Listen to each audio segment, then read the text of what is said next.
Maria Bartholdi here at the video wall with Brian David-Marshall to talk teams. Brian, some exciting stuff has been happening at this tournament. Yeah, there were a lot of different moving parts going in. Even as going into the quarterfinals of this Pro Tour, there was still a lot of positions that could be jumped, and there was a lot at stake for the teams here.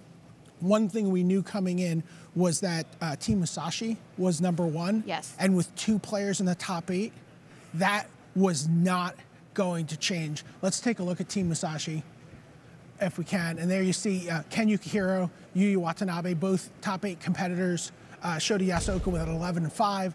Just another great performance from the Hall of Famer. But really, you look at even the team like Dex third from the last Pro Tour, which was in 4th place coming into this event, with only 1 player qualified for this tournament.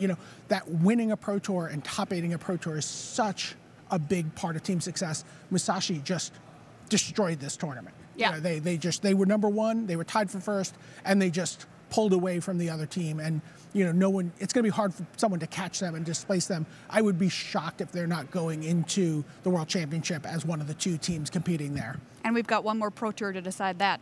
Yeah. Oh yeah. So, but it's going to be hard to catch them, and they still have some horse in the race too. Yes, they do.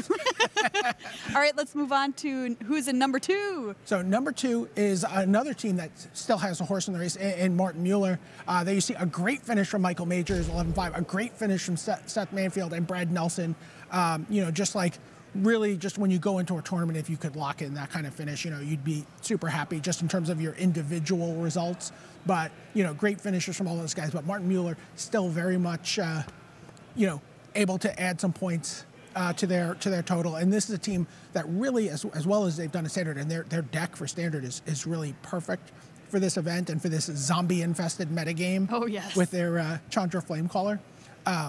Limited was where this team really went to work. And they rocketed up the rankings too this tournament. Yeah, oh yeah, absolutely. They've clawed their way into this position from I think I was an 11th place start. Just to the incredible. season. Team with the invisible touch, you might say.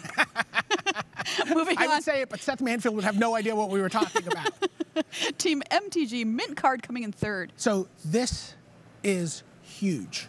This is huge. When Yes. Team MTG Mint Card formed their team, the way they constructed their roster for MTG Mint Card and MTG Bent Card, their sort of like satellite team, they could have created one team that was, just all precious metals. Right. Right? It was Platinum, just platinum, platinum. Platinum all the way around the board. Maybe they had to take a gold, right? Maybe. But what they set out to do is, this MTG Mint Card as sort of a bigger testing group was formed to help all these players all around the Asia-Pacific region who don't have as many opportunities to play and qualify for the Pro Tour, get them qualified for the Pro Tour, give them this resource that, they didn't have before. And Right. so Nam Sung-wook from South Korea was not qualified. He was silver. He had used his silver invite. So when they formed the team, they were like, what, we really want to get, and I believe actually Eduardo Sajgalik was also silver at the time.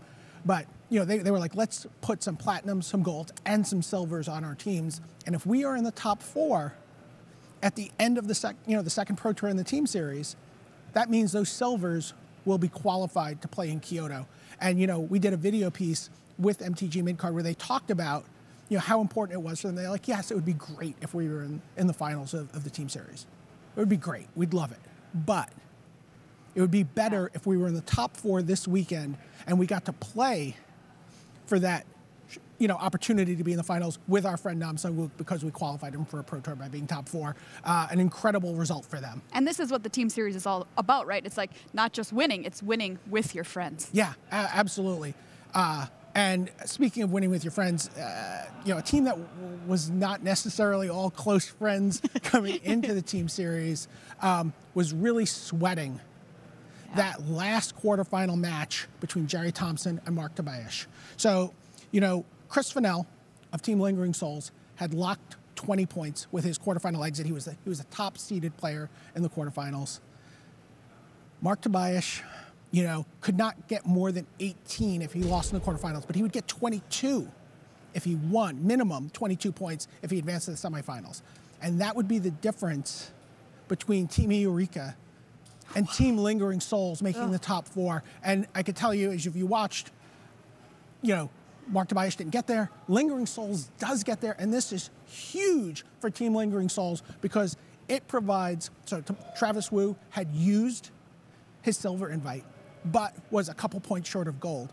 Not qualified for Kyoto. This gets him qualified for Kyoto. The 3 points from Kyoto means that he's guaranteed gold. So a huge result for him. Shaheen Sarani, sort of the person, one of the ringleaders of getting this team together, he'd used his silver invite. He was not qualified for Kyoto. It gets him there. The whole team's going to be there in Kyoto and looking to take down these teams of platinums and golds. And here you get a look at the overall leaderboard.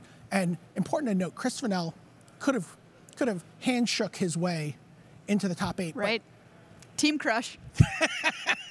He team crushed. Took down 2 different members of Puzzle Quest along the way to his top 8 berth. And you know what? That was just enough to knock them down into 5th place, which doesn't hurt Puzzle Quest at all because that's a team of platinum pros. But what it does mean is that Lingering Souls gets to stay on the Pro Tour one more time and get that shot of, that every PTQer and GP top 8 competitor, that they're going to be maybe playing against Puzzle Quest or Musashi or Genesis when we get to the World Championship. All right, stay tuned in Kyoto to see who can be the top 2 teams coming out of that tournament. Thanks so much, BDM. Thank you, Maria.